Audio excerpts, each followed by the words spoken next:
What is up, Terry Gang? Welcome back to my channel. So if you're new here, please consider subscribing. It's free and it helps out a ton. So yeah, in today's video, I'll be reviewing chapter 1014 of One Piece. So let's get right into it. On the cover of the chapter, we see Law getting his wits in front of a Byobu folding screen depicting a tiger. Which has me thinking, like, have you ever really noticed, like, or paid attention to Law's heart? Like, what animal print is that? It can't be really a leopard, right? Oh, it is a leopard, it's not. Yeah, anyways, let's get right into it. Chapter starts off with Luffy falling into the sea. I mean, like, he really falls into the sea. Like, I'm losing some hope right now. But come on, he's a protagonist. He can't die. This is One Piece. This is freaking One Piece. Yeah. Kaido tells him that he managed to learn to code himself with Conqueror's Haki, but his technique left a lot to be desired.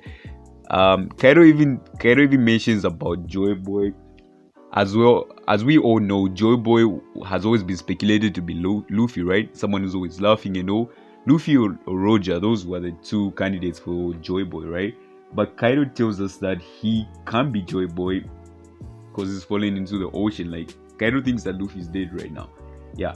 But neither can the ever smiling lad that we all know, Odin, because Odin is gone right now, you know? Yeah. And then Kaido tells the people in the castle to announce that Luffy has been defeated, right? And we just like, Kaido has some real hopes that Luffy is gone. Like, come on, this is Luffy. This is freaking Luffy. Yeah.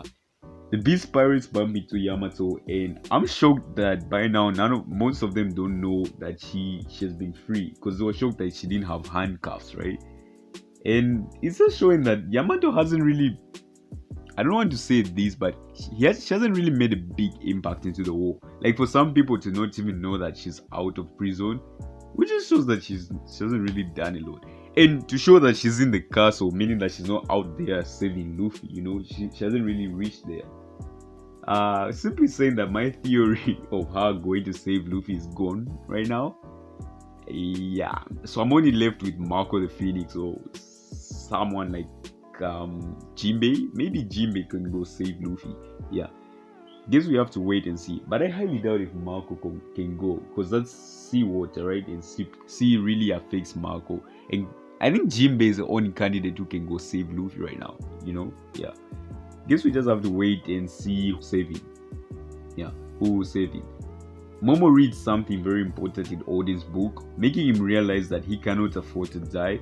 This even puts him in a state of shock, maybe implying that his life is really critical to the people of Wano, because he was like really shocked. And then Kinemon comes in and then finds them, and then obviously a reunion, right?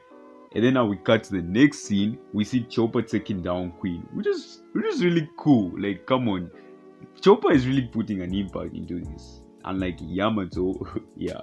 And he mentions that he's not really doing any damage to Queen, even though he's flipping him and beating him onto the ground. He's not really giving him that damage that is needed, you know, to take down an Asian beast, you know. Yeah. Once again, showing just how hard it is to injure one of these Asian zones. They have so much defense. Yeah. He mentions something about only having 10 minutes left till he goes back into his normal form. And we get a throwback showing the time Caesar helped him extend the time limits of his Rumble Balls. Showing how good Caesar is with these things, you know. Caesar really helped out, even though he was a bad guy. Where is Caesar right now?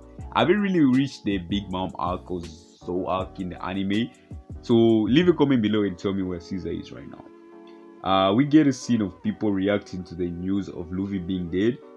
And yeah, most of the Straw Hats have hope that Luffy will come back, but most of the Beast Pirates are really happy with the outcome, and they really think that they've won this war, you know. We get a scene of people reacting to the news. Cut to the next scene. Kanjuro shows up disguised as Odin, and then even Momonosuke falls for it, because Momo doesn't know that Kanjuro is back, right? And I don't really think, yeah, I think he knows about Kanjuro's powers.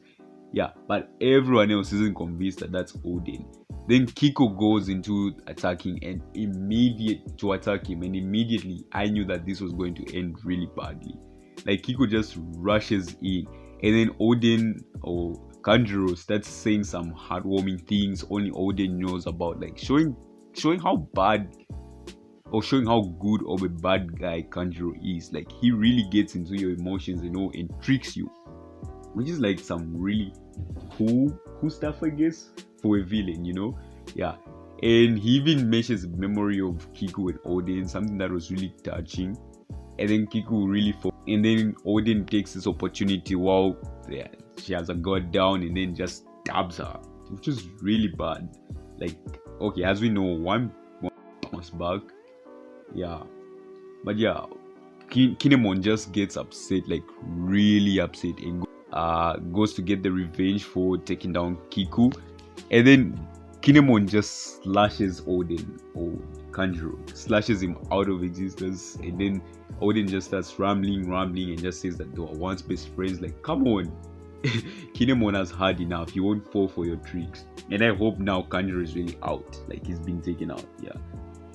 But then, out of nowhere, Kaido shows up. At first, I was like, wait, is Kanjuro back up and now he's disguised as Odin? But this is the real deal. Yeah, Kaido shows up. And I don't know why he really wants Momonosuke. Leave a comment below. Explain it to me. Yeah. And then he shows up. And then Kinemon immediately tells Shinobu to run away with Momonosuke. And then Kinemon like holds back Kaido, like while they're making a run for it. And then Kaido now tries to attack Kinemon, and then Kinemon tries to block it. But Kaido pulls up the Thunder Bagua, and oh boy, we already know this is already over. Like that move took out Luffy in just one hit. Kinemon, come on, what are you trying to defend right now? That move is so deadly. And yeah, Kaido hits Kinemon with the Thunder Bagua, and that's where chapter 1014 ends. Yeah.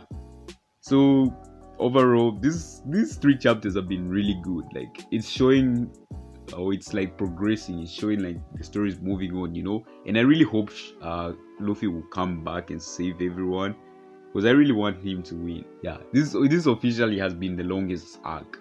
It has really passed Dressrosa by now, but I'm enjoying every second of it. I don't really care. I am enjoying every second of it. It's really fun, Yeah. Anyways, thanks for watching, Terry Gang. So much for the support, guys. I will see you next time.